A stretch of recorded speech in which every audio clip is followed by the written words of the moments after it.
Росія щось там вигадувала про спеціальну військову операцію щодо України, але тепер настає час для справжньої військової місії з підтримки ЗСУ та всього українського народу. І це рішення невдовзі мають оголосити в США. Про нові інсайди з Білого дому, а ще про дивовижний ефект лінзи на Антонівському мосту. Про підриви колаборантів та знищені бази окупантів у тилу Луганщини. І ще про найбільш передову новацію так званої Другої армії світу – бронежилети із бляшанки. Дивіться хроніку подій 184-го дня Великої війни з Росією у матеріалі Олексія Пасака.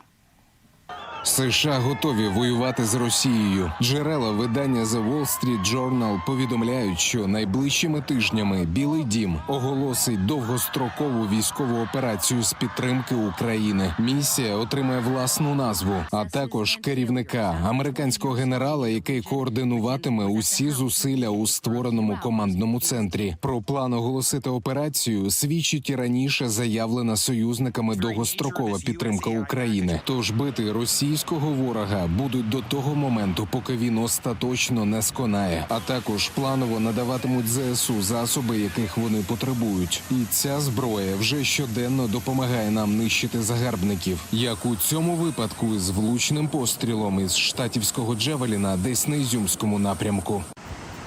Так. Єсть! Оце красиво було! Диви, яху! Це да! Оце добрий день, б***ь!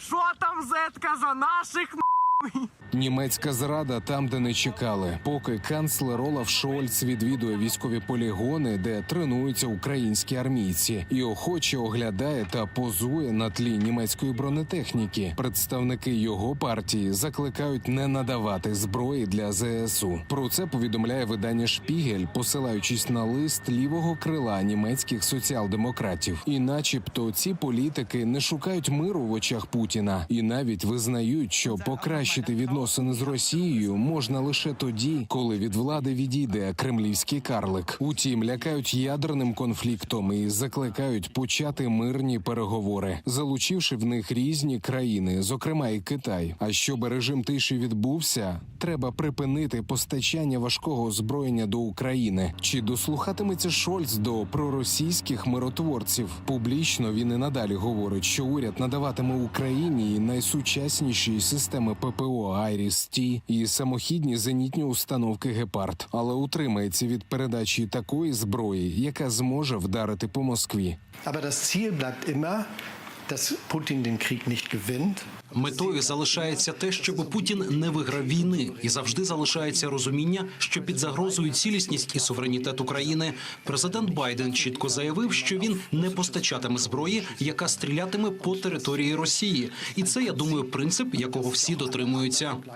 Сили оборони України дотримуються іншого принципу. Відплата чекає на всіх. І на колаборантів, які у критичний момент вирішили підтримати ворога. У Бердянську в автівці підірвали гауляйтера Олександра Колєснікова, призначеного заступником керівника окупаційної ДАІ. Від отриманих травм колаборант швидко перейшов у категорію 200. А в мережі з'явилося відео ліквідації іншого колаборанта – Аскяра Лайшева, який незаконно очолив МРЕВ в окупованому Старобільську. Вибуховий настрій спіткав Лайшева ще 11 серпня. За кілька днів перебування в реанімації він також рушив до пекла.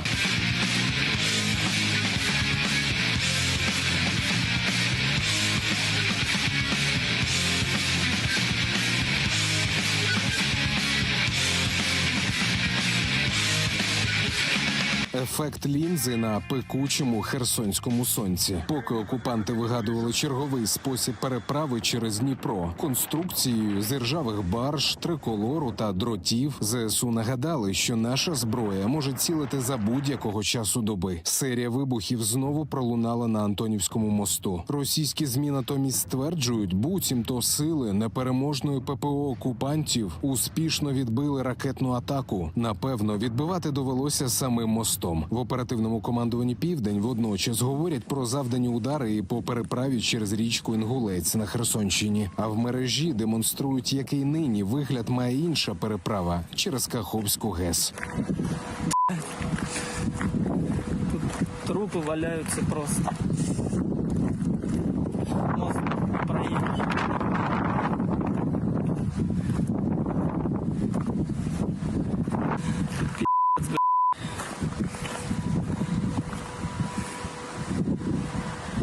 Около 8, наверное, 200-х. Вибуховий настрій не лише на Херсонщині. Зранку точним ударом була зруйнована база ворога в окупованій Кадіївці, що на Луганщині. Росіяни розмістилися в місцевому готелі «Донбас». Кремлівські пропагандисти стверджують, що в будівлю влучило щонайменше 10 ракет. Як повідомляє очільник обласної військової адміністрації Сергій Гайдай, на зустріч із Кобзоном попрямувало зо 200 загарбників.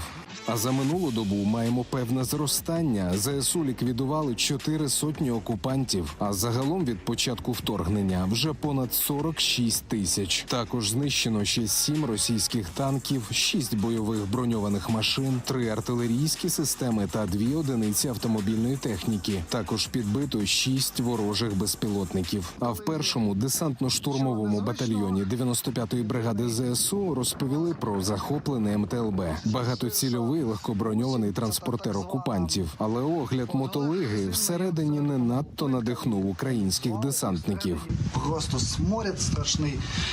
Ой, добре, що ви його не чуєте. І купа всякого сміття. Таке відчуття, що вони реально тут і срали під себе.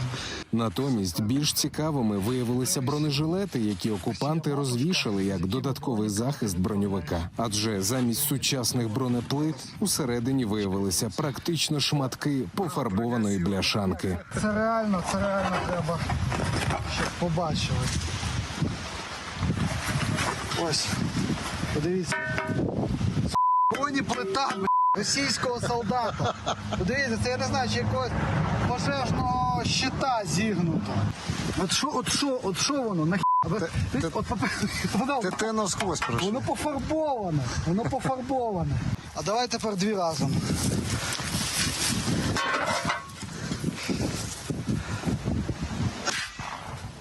Ну, як? Наскрізь, даже без цього. Правда, да, от хлопці кажуть, хуйово бути орком, подивіться. Шиються звичайним 5,45 обидві наскрізь. Отак от. Ідіть, умирайте за матушку Росію. Більше вам нічого не може. А ви, рідні мої українці, вірте в себе, вірте в Збройні сили. Все буде добре. Слава Україні. Олексій Пасак, 5 канал.